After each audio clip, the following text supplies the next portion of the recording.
I'm Logan Crawford, and right now on Spotlight, we are taking a look at some of the greatest mysteries of all time. Things like the Da Vinci Code.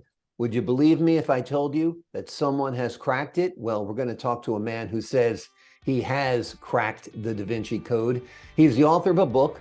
It is called Mysteries of History Revealed Part 1, Fossils, Meteorite Impacts, and Nephilim History. It is written by Jeremy Auldaney, and we are delighted to have him here today on Spotlight. And we'd like to thank the team at Good River Print and Media for helping put Jeremy in the spotlight today. Jeremy, thank you so much for joining us here today. Thank you for inviting me. Well, the Da Vinci Code actually is based on some real facts, but their conclusions are incorrect. And what are those incorrect conclusions? It goes back. Actually, I've traced the bloodline clear back to Babel, about 2000 BC.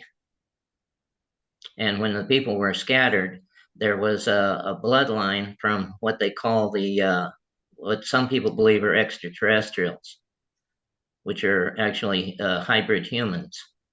They call them the Anunnaki, but actually they're the sons of Anak, which was a giant, and he was not an extraterrestrial, but you could consider him part human, part what you might call extraterrestrial. But I don't believe in aliens. I believe that they're created beings. But you believe they live on other planets and have traveled here to the United States and to the world? I think they're more likely here on Earth, maybe underground, because they go in and out of the ocean. And like on Skinwalker Ranch, they go in and out of that plateau. Absolutely. That's been the subject of And a the much. interesting thing about the metal well, I'd like to discuss one interesting thing is that metal they found when they were drilling into the plateau. Some metal came out, which was a superconductor, which is a type of material that they have on the space shuttle for reentry. And they didn't mention on the program that metal, actually, where they discovered that metal was at Roswell in that saucer crash. And they re engineered many of the technology from that saucer and others. So we've actually learned from And these I believe aliens. this is, these are the, this is the, we actually, the internet has been built on this technology, like fiber optics, night vision, computer chips. And with that technology, we have our fast internet. And this technology is changing society. So it's been a contribution for good, that's for sure. Yeah, but they have other plans. Like they said on Skinwalker Ranch, they have a malevolent goal. What do you think we They can do to consider protect us you ourselves? may say, their pets or something. Huh? What do you think we can do Say to that protect again. ourselves against them? There isn't much except get the truth out there so people aren't. Mainly, their weapon is deception. Jacques Vallée called his book "The Messengers of Deception," and he was a very high-ranking scientist. Right. You also have unraveled He 666. even perfected the internet. Tell me about the Yeah, mysteries of it's 666. actually the symbolic number. It's actually the symbolic number of the Nephilim, which were the hybrid humans which have been produced royal bloodlines, such as the Merovingians, which some people call the Illuminati, the 13 families who have controlled the earth for thousands of years. Interesting. You've also addressed Project Blue Book in your writing. Tell me about that. Mm-hmm. Well, Blue Book was a research Actually, it was more of a cover-up than actual research. But now they're beginning to reveal a lot of this because they're preparing for contact. Do you think the government hides a lot of information from us? Definitely. When they said that Project Mughal and it was a balloon, that's a bunch of nonsense because there was actual artifacts found, and there's many witnesses where they had the memory metal, where they could crunch it up and then it would unfold. Very That was not a interesting. balloon. But Have you been able Wikipedia to still travel calls to it a any of these balloon, places? Have you but traveled to that's what you Roswell call or big anything? news. No, I don't even know if they would let you in there. Well, Hmm. I've been to many meteorite sites and fossil sites all over California.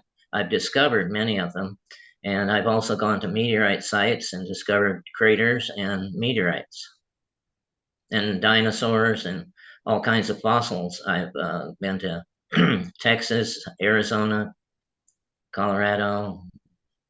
I've been all over. Very I interesting. found every kind of fossil you can think of. I'm sure. Now, with Mhm. the meteorites, do you think there's something behind them other than just rocks falling from the sky? Here's a meteorite. These are the meteorites that I believe was a tremendous shower of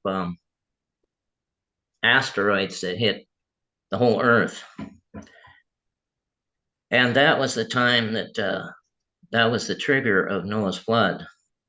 And it released the subterranean water, which inundated continents. Hmm. Potential spam. The Holy Grail is something Oh, that I you got the wrong also. phone. Oh, sure.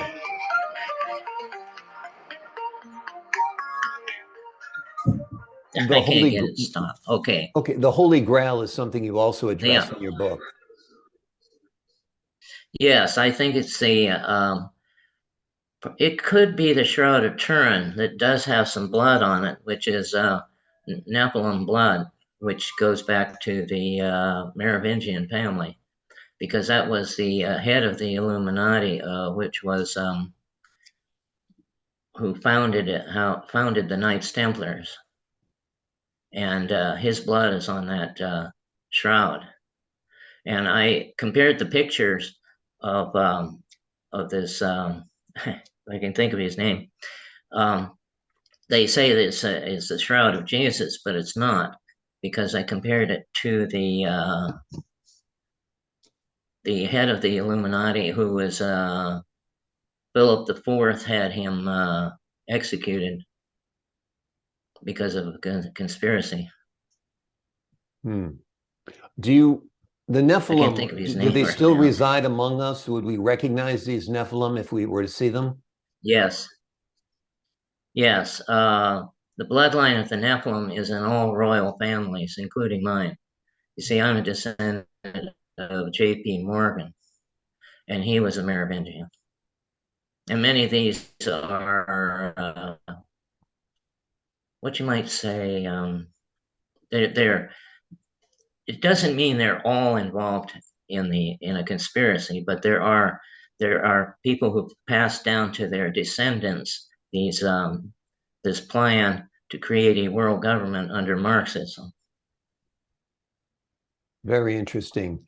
What do you feel about our current political situation in America? Well, it's part of their plan to take over America because America is standing in the way of the world government because America First is blocking it. And that would stop the communist movement. They were the ones that founded that movement.